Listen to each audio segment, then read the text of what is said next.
नमस्कार दोस्तों, आप देख रहे हैं युग स्मृति ज्ञान।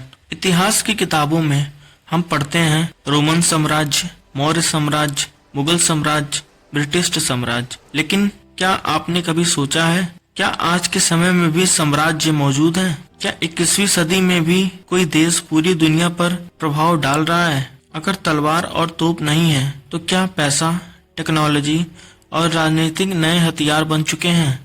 आज के इस वीडियो में हम समझेंगे मॉडर्न साम्राज्य क्या है, कैसे काम करता है और क्या आज की दुनिया की किसी न किसी साम्राज्य के प्रभाव में है। वीडियो को अंत तक जरूर देखिएगा, क्योंकि अंत में मैं एक ऐसे सवाल पूछूंगा जो आपकी सोच बदल सकती है। पहले समझते हैं कि पारंपरिक साम्राज्य कैसे काम करते हैं।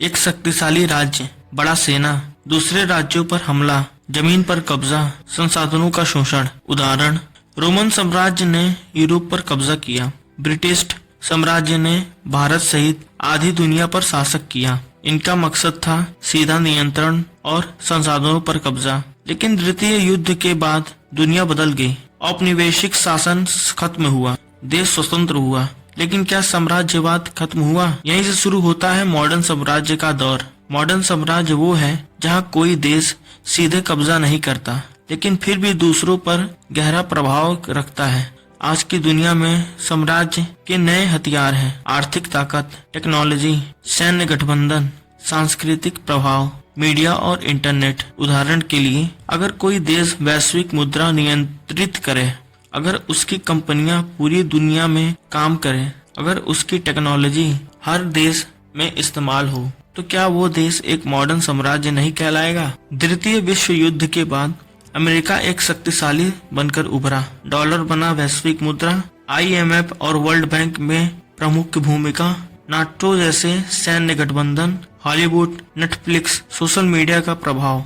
सीधा शासन नहीं, लेकिन पूरी दुनिया की राजनीतिक, आर्थिक, अर्थव्यवस्था और सांस्कृतिक पर प्रभाव। इसे कई देश कहते हैं नियो इंपीरियलिज्म, यानी नव साम्राज्यवाद। अब बात करते हैं चीन की। चीन बेल्ट एंड रोड इनिशिएटिव के जरिए एशिया, अफ्रीका और यूरोप में निवेश कर रहा है। सड़कें, बंदरगाह, रेलवे, लेकिन साथ में कर्ज भी। कई देश चीन पर आर्थिक रूप से निर्भर हो रहे हैं। इसे कहा जाता है डेप्थ ट्रैप डिप्लोमेसी, यानी बिना युद्ध किए आर्थिक प्रभाव से शक्ति विस्तार। आज की दुनिया गूगल, एप्पल, मेटा, अमेजॉन जैसे कंपनियों कई देशों से ज्यादा शक्तिशाली हैं। हम क्या देखते हैं, क्या खरीदते हैं, किससे बात करते हैं, सब टेक्नोलॉजी कंपनियां तय कर रही हैं। क्या ये डिजिटल साम्राज्य नहीं है? अब साम्राज्य राजा नहीं चला रहा है, डेटा चला रहा है। लेकिन दोस्तों, इस बदलती दुनिया में भारत सिर्फ दर्शक नहीं है।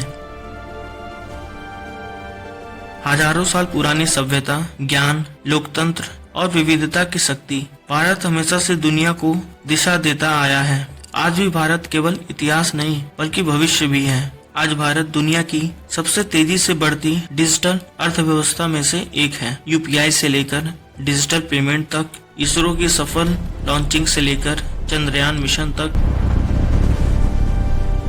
भारत टेक्नोलॉजी में नई पहचान बना रहा है। डेटा, स्टार्टअप और युवा शक्ति, यही है नए भारत की असली ताकत। 247 की ओर बढ़ता भारत सिर्फ एक देश नहीं, बल्कि एक जिम्मेदार वैश्विक शक्ति बन रहा है। G20 की अध्यक्षता हो या वसुधैव कुटुंब का संदेश, भारत दिखा रहा है कि मॉडर्न साम्राज्य ताकत से नहीं, संतुलन, विकास और सहयोग से बनते हैं। और शायद भविष्य का मॉडर्न कोई साम्राज्य नहीं, बल्कि एक मजबूत, आत्मनिर्भर और डिजिटल भारत होगा। आज दुनिया में सीधा औपनिवेशिक शासक नहीं है, लेकिन प्रभाव की राजनीतिक जारी है। अब सवाल आपसे, क्या हम सच में पूरी तरह स्वतंत्र हैं, या हम किसी न किसी मॉडर्न साम्राज्य के प्रभाव में जी रहे हैं? कमेंट में अपनी राय जरूर बताइए। अगर आपको ऐसे ही गहराई वाले इतिहास और अंतर्राष्ट्रीय राजनीतिक के वीडियो पसंद हैं, तो चैनल युग ज्ञान स्मृति को सब्सक्राइब करें। धन्यवाद।